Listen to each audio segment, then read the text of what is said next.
inonzi mene yagwara. Ndine makore ekuberekwa 37.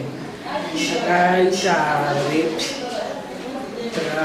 ndakatongwa 20 years. Ndakatongwa 20 years. Pandaona vana vangu zuva ranhasi ndakwa kufara achiona vana vangu apo ndandane nguva refu ndisingavaoni. Chandinoda kusiyirawo vamwe vangu advice ndeyekuti kana mwana kana akakusungisa unofanira kungomuregererawo. Unofanira kungosvika muchiya kuti ndozvavapo hazvidzoreki.